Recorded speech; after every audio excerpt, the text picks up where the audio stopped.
Hello Mahadeva Mahadeva. నేను ఇవాళ సాంబార్ చేయటం సాంబార్ చేసే విధానం చూపించుదాం అనుకుంటున్నాను. అంటే సాంబార్ కొత్త విషయం కాదు, కానీ ఒక్కొక్కళ్ళు ఒక్కొక్క విధంగా పెడతారు. మనకు ఈజీగాను కొంచెం టేస్ట్గాను ఉండేట్టుగా ఒక్కొక్కళ్ళు ఒక్కొక్క రకంగా పదంలో పెడుతూ ఉంటారు. ఈ నా నా నేను చేసే విధానం కూడా చూపించుదామని ఒక ఉద్దేశంతో చూపిస్తున్నాను. దీనికి కావలసిన సామాన్లు చూసుకుందాం. కందిపప్పు, ఇవి కందిపప్పు ఈ కందిపప్పు మనకు ముగ్గురికి నలుగురికి కూడా సాంబార్ అవుతుంది ఒక పూటకి. తర్వాత నేను ఇవాళ వేద్దాం అనుకున్న కాయగూరలు వంకాయ, బెండకాయ, టమాటా, కరివేపాకు, దాని సరిపడా చింతపండు, ఉప్పు, కారం, సాంబార్ పొడి, పసుపు, కొద్దిగా బెల్లం వేసుకోవాలి. నేను వేసుకునేటప్పుడు మీకు చూపిస్తాను. ఇవన్నీ పప్పు ఉడకబెట్టుకొని మళ్ళీ వస్తాను మీ దగ్గరికి. ఇప్పుడు పప్పు కుక్కర్లో అయినాయండి. మనం ఇట అడుగు మందంగా ఉన్న గిన్నె, ఏ గిన్నె అయినా పర్వాలా, కొంచెం అడుగు మందంగా ఉన్న గిన్నె పెట్టుకున్నా అంటే మనకు బాగుంటుందన్నమాట. ఏ వంటకైనా కూడా మీకు అది ఒక జ్ఞాపకంగానే పెట్టుకోండి. అడుగు మందమైన గిన్నె ఉపయోగించుకోవాలి. ఇట్లా ఒక గిన్నె పెట్టుకొని ఈ గిన్నె వేడైన తర్వాత మనం ఇప్పుడు తిరామాత చేసుకుందాం. గిన్నె కొంచెం వేడైన తర్వాత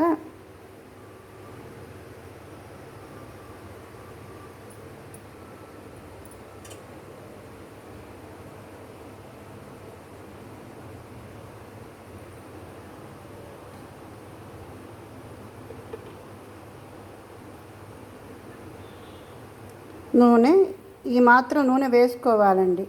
ఎందుకంటే తిరామాత దేనికైనా కూడా కొంచెం తిరామాత బాగా ఉంటేనే ఆ వంటకం రుచిస్తుంది. ఏదో సామెత కూడా చెప్తారు, కూర తాలింపు గుడ్డ జాడింపు అని. అవి రెండు, ఆ గుడ్డ మనం ఎట్లా ఉతుక్కున్నా కూడా పిండి ఆరేయటంలో దానికి అందం వస్తుంది. అదే మాదిరిగా ఒక వంటకు తిరగమాత అనేది అంత ముఖ్యం అన్నమాట.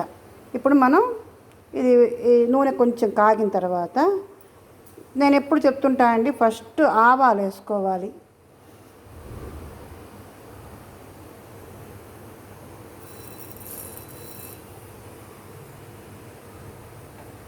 ఆవాలు కొంచెం చిటపట అంట మొదలుపెట్టిన తర్వాత మిగతా దినుసులు ఏమైనా వేసుకోవాలి.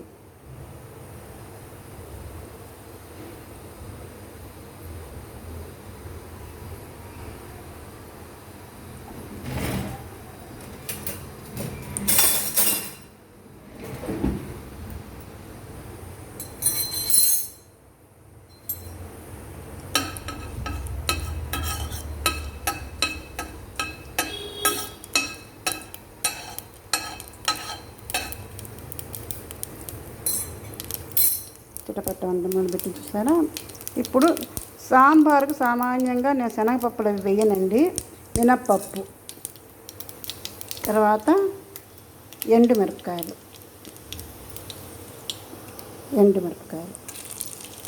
వీటి తర్వాత కొంచెం ఇంగువ టేస్ట్కి బట్టి ఆ ఇంగువ కొంచెం వాసనకండి, అది కొలత ఏమీ లేదు. ఇంగు వేసుకున్న తర్వాత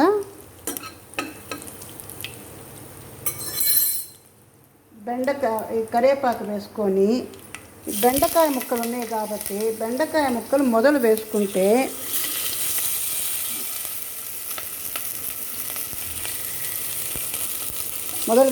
ఏంటంటే దానికి ఒక జిగురు ఉంటుంది చూసారా, ఆ జిగురు తీసేసి ఒక్క వేపుడు ముందు, సాధారణ బెండకాయ తొందరగా ఉడుకుతుంది, కానీ ఆ జిగురు పోయేందుకని మనం కొంచెం బెండకాయను మొదలు వేసుకొని ఒక్క తిప్పేసి ఆమెను వంకాయలు వేసుకున్నామంటే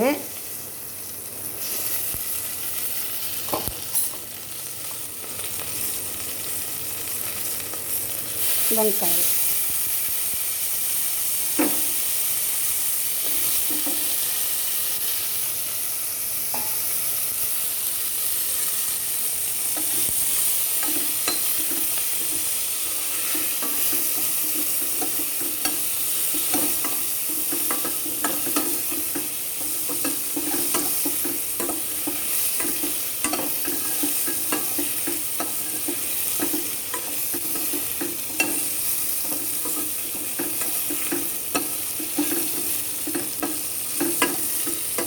వంకాయ బెండకాయ ఇట్లా ఒక 2 తిప్పులు తిప్పిన తర్వాత టమాటాలు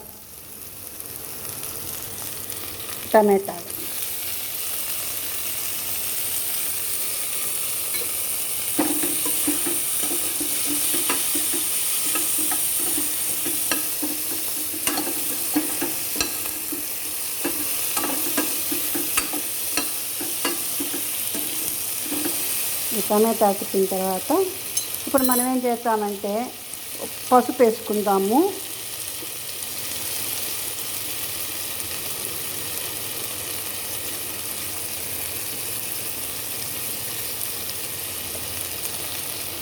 తర్వాత ఉప్పు వేసుకుందాం.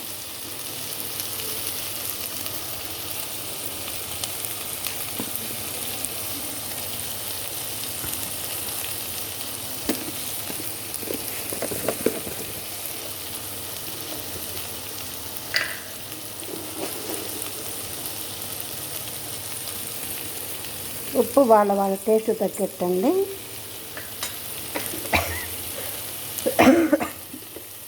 నేను రాళ్ళ ఉప్పే వాడుతున్నానండి.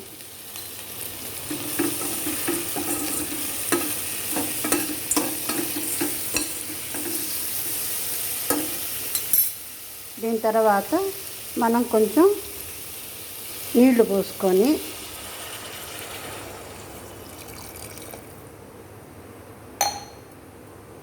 ఇది ఉడికిన తర్వాత పప్పు ఉడికిన కుక్కర్లోంచి తీసి మనం ఆ తర్వాత నేను మళ్ళీ ఇది ఉడికిన తర్వాత వచ్చి చూపిస్తాను. ఇది ఉడకబెట్టుకొని వస్తాం ముందు.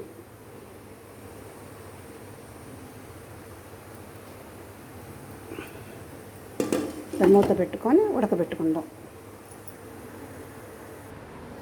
ఇదిగోండి మళ్ళీ మన సాంబార్ దగ్గరికి వస్తాం మనం. ఇదిగో ఈ పప్పు ఇట్లా ఉడకబెట్టుకున్నాము. ఈ ముక్కలు చూసారా ఇట్లా బాగా ఉడికిపోయినాయి. చూసారా ఆ ముక్క మీకు చూస్తేనే తెలుస్తుంది. చూడండి అంత చివిడిపోయింది. ఇప్పుడు మనం ఈ పప్పుని ఇందులో వేసేసుకుందాం.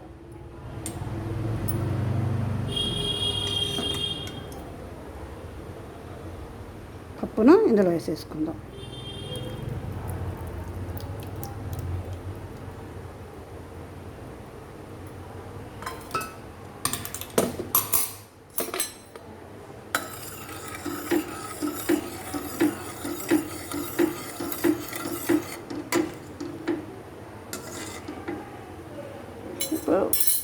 కొంచెం కారం వేసుకుందాం.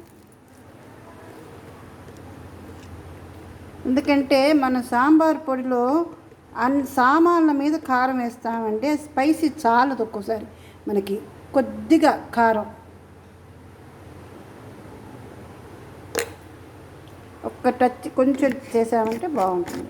లేకపోతే ఈ పిండి ఎక్కువ పడుతుంది. ఎక్కువ పడితే మన పప్పు టేస్ట్ పోయి అంతా సాంబార్ పొడి టేస్ట్ సాంబార్ అట్లా ఒక పొడేసి చేసినట్టుగా ఉంటుంది. అందుకని ఇది ఇప్పుడు మనం రుచికి తగ్గట్టుగా సాంబార్ పొడి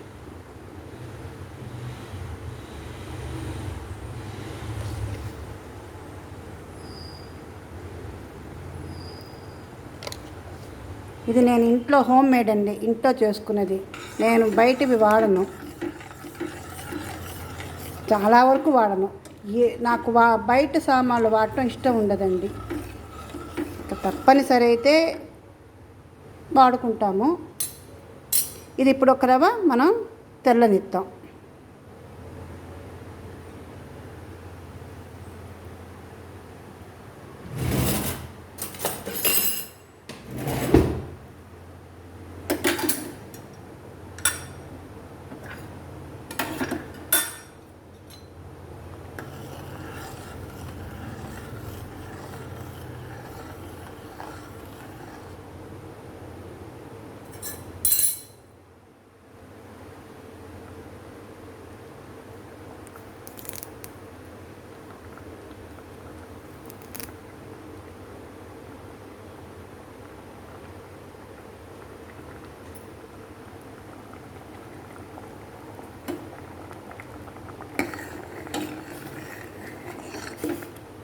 మనకు సరిపడినంత ఈ మాత్రం ఉంటే చల్లారానికి మీకు ఇంకొక రవ్వ చిక్కబడుతుంది.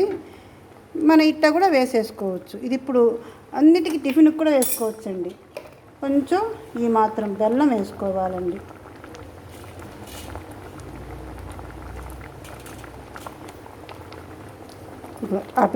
ఆ మాత్రం బెల్లం వేసుకోవాలి.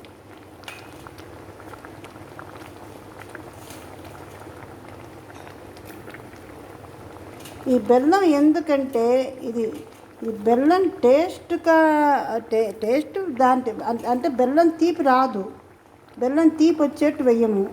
కానీ ఆ బెల్లం అవసరం. ఎందుకంటే ఆ సామాన్లన్నీ కలుపుతుంది. ఈ ఉప్పు కారం ఇవన్నీ ఉన్నాయి చూసా, దేనికి అదిగా ఉన్నట్టుగా ఉంటుంది. దాన్ని అన్నింటినీ ఒకటి చేరుస్తుంది. అందుకని ఆ టేస్ట్ వచ్చేందుకు కోసం బెల్లం టేస్ట్ రాదు, సాంబార్ టేస్ట్ వచ్చేందుకు. ఇదిగో ఈ మనం ముందు తిరామాతలో కొద్దిగా వేసుకున్నాం, అది నూనెలో వేగిపోతుంది. ఇది వేస్తేగా ఈ నీళ్ళలో కొంచెం తెల్లుతుంది కరివేపాకు. కొత్తిమీర రాకుంటే వేసుకోవచ్చు. ఇదండి సాంబారు. ఈ సాంబారు మనం టిఫిన్లో తినవచ్చు, మరి మళ్ళీ అన్నంలో తినవచ్చు, దేనికైనా వాడుకోవచ్చండి. ఇంకా మాట్లాడితే సాంబారు వడలకు చేసేటప్పుడు కూడా ఈ టేస్ట్ సాంబారు మనకు బాగుంటుంది. ఈ సాంబార్లో ఇంకొక రవ్వ నీళ్ళు వేసుకొని మనం వడలు వేసుకోవచ్చు. బిసిబేళాబాతుకు కూడా మెథడ్ అంతా ఇదేనండి. కాకపోతే కొద్దిగా దానిలో మనం ఏం చేస్తామంటే దాల్చిన చెక్క, లవంగం అవన్నీ కూడా వేస్తామన్నమాట. అది నేను ఇంకోసారి చూపిస్తాను మీకు. ఇప్పుడు ఈ సాంబారు, నా స్టైల్ సాంబారు కూడా మీరు ఒకసారి చేసి చూసుకోండి. నేను చేసిన సాంబార్ ఇది నా స్టైలు, ఈ గ్రాండ్ మా స్టైల్ సాంబార్ మీరు ఒక్కసారి చేసి రుచి చూసి నాకు కమెంట్స్ బాక్స్లో కమెంట్స్ పెట్టి నన్ను ఆదరించండి. నా ఛానల్ సబ్స్క్రైబ్ చేసుకోకపోతే, ఇంతవరకు ఎవరు చేసుకోకపోయినా అంటే నా ఛానల్ సబ్స్క్రైబ్ చేసుకోండి. మీ అమూల్యమైన విమర్శల కోసం నేను ఎదురు చూస్తూ ఉంటాను.